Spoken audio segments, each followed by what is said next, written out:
Okay, so I want to make a video where I talk about how to find the average rate of change of a given set of data and the SSE and average error of a given regression line to that set of data, and how to do all this within Google Sheets. So I've got a small data set here. This is years after 1949 for the state of Wisconsin. And the first thing I want to do is the average rate of change. So essentially what I'm going to be using here is the formula f of b minus f of a over b minus a. And I'm just going to be applying it to this data. And the way that we're going to do this is we're going to look at the cell numbers for each of these values. So for example, this value 3.435 is cell C2. So that's, you know what, let me make my window a bit larger so you can see that. Here we go. So that's C2 because it's in column C and row 2.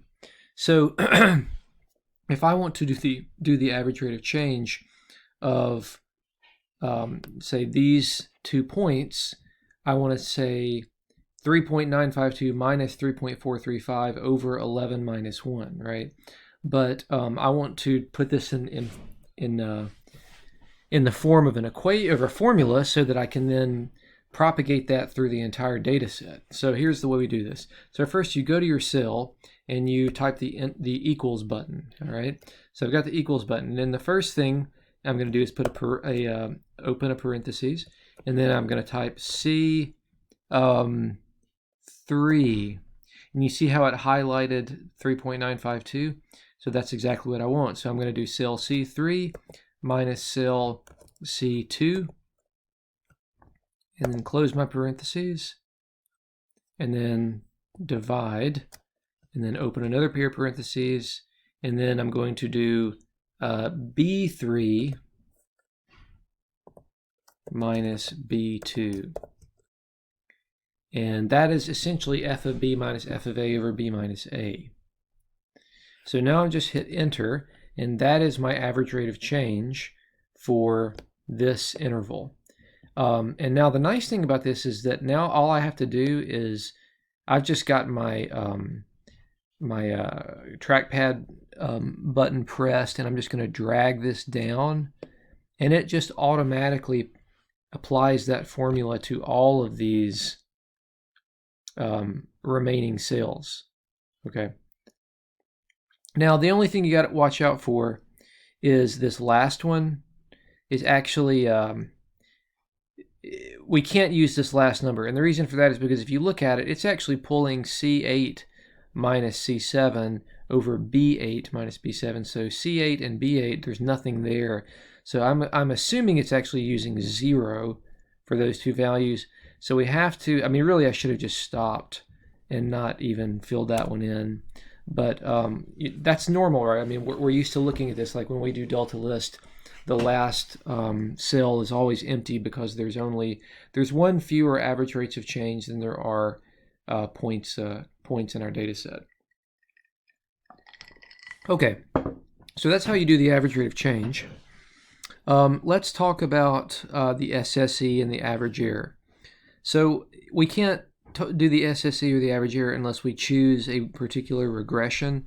So let's say that we're going to work with the exponential regression for this data set. So let me do the exponential regression. I talked about how to do this in another video, but I'll do it again right now. So there's my data. I'm going to go to Insert, Chart, and go to Chart Type over here and scroll down to Scatter. You don't really have to do all this right now, but it doesn't hurt to practice. Then we're going to go to Customize and Series. That's the Series option. And scroll down here to choose Trend Line. Choose your trend line type to be exponential. And under Label, let's say use Equation and show R squared. So as far as the coefficient of determination, the COE of DET, that's it right there for exponential. Okay, so that's just automatically generated. And then my equation, we kind of have to, there may be a better way to do this that I don't know. I have to admit I have not researched this very deeply, but that's our equation right there, 3.57 e to the 8.19 times 10 to the negative 3x, negative 3x. Okay, so this may throw you off a little bit because I think we are used to seeing our exponential functions without base e, but let me write this down and show you that. I'll just show you what's going on here. Okay, so I'm just gonna type this in a cell just so I have it somewhere outside of the graph. 3.57, and then that's being multiplied by e, which is 2.71828 raised to the 8. Actually, you know what I'm going to do? So this is 8.19, and then that's scientific notation. So it's actually 0.00819.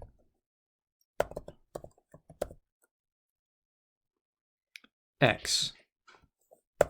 Okay, so that is our exponential regression model, and if you don't want to kind of look at it in base e, I mean, I could take this model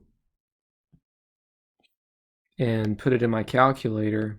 I mean, I could do this in Excel too, but just I think y'all are probably more comfortable working with the calculator. So if I type all this in, I would get, as my base, I would put in second e to the x, and then 0.00819.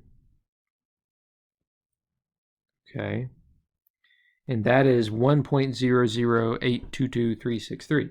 So basically what I'm saying is that this is this equation in base e. If we want to put it in the standard base, it would be, oops,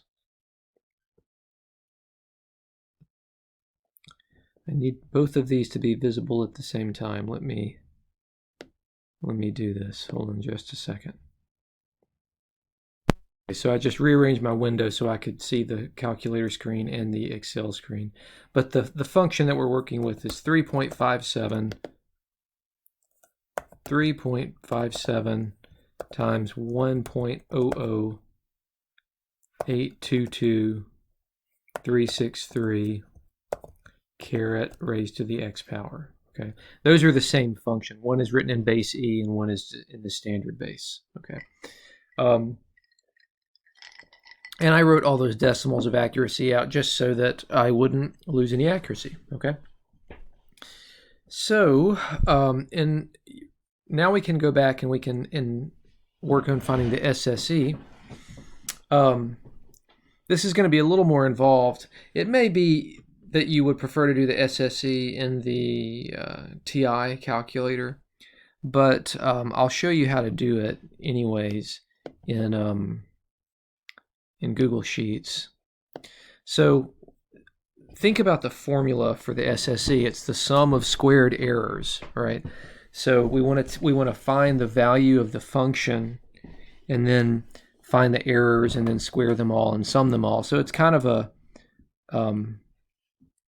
somewhat involved process, but so I'm going to label these columns as I go through and do this. So this will be the first column that I'm going to do. It's the model value, or the predicted value. I guess this is the same thing that we would call, that we would do in the calculator. We would have to evaluate the model at each of these times. Okay, so what is this going to be? So the first thing I'm going to do is type equals, and let me just copy all of that and paste it here. Oops. 3.57 star for multiplication, 1.00. I'm gonna use all of my accuracy too.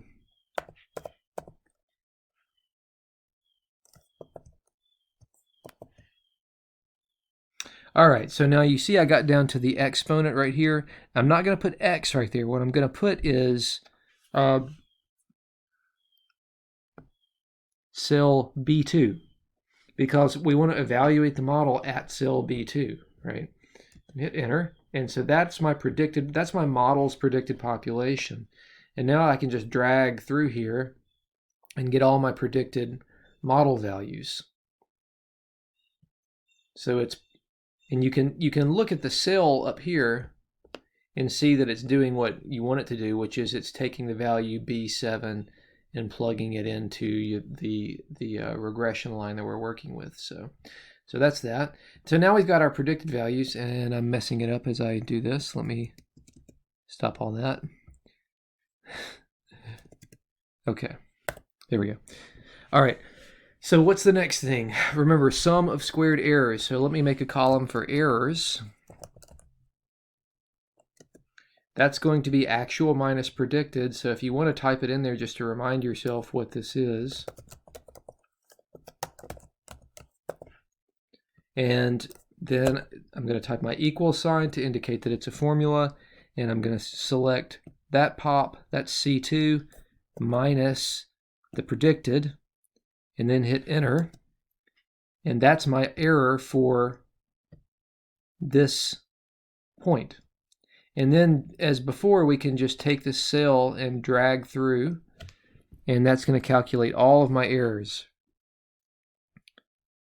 So those are all my model errors. So now we've got our errors, and I'm going to square them. So let me go to make another column and I'll call this error squared. And I'm just going to take this value. Oops, you always need an equal sign if you're doing a formula. So equals this value, which is it's just the cell value, and then I'm going to do caret squared, and that squares the value, and then I'm just going to drag through again, and that will square all my errors. And now I'm ready to actually compute the SSE, because the SSE, remember, is the sum of squared errors. So this will be my SSE. And let me also note, this is the SSE for exponential regression, because this is going to change when we look at the linear regression and so forth. So for the exponential regression, we need the sum of these. Basically, we just need to sum this column right here. So I'm just going to do equal, and you can actually type in sum. And that is one of the Google Sheets commands that it already knows. So there's a syntax for that. So you type in sum, parentheses, and then I go over to the error squared column and pull down through here until I get to the bottom one, close my parentheses. So you see it's summing the errors from G2 through G7, which is what I want to do. The squares of the errors, rather. And then hit enter. And that is my SSE. Finally, to calculate the average error, remember that's equal to the square root of the SSE divided by the number of data points. So I'll type equals SQRT, that's the positive square root of a positive number, parentheses, select the SSE, and then divide it by the number of data points, which is 1, 2, 3, 4, 5 data points. I'm sorry, 1, 2, 3, 4, 5, 6 data points. 6, close parentheses, hit enter, and that's my average error. And that is how you do the SSE, the average error, and the average rate of change in Google Sheets. Okay, thanks.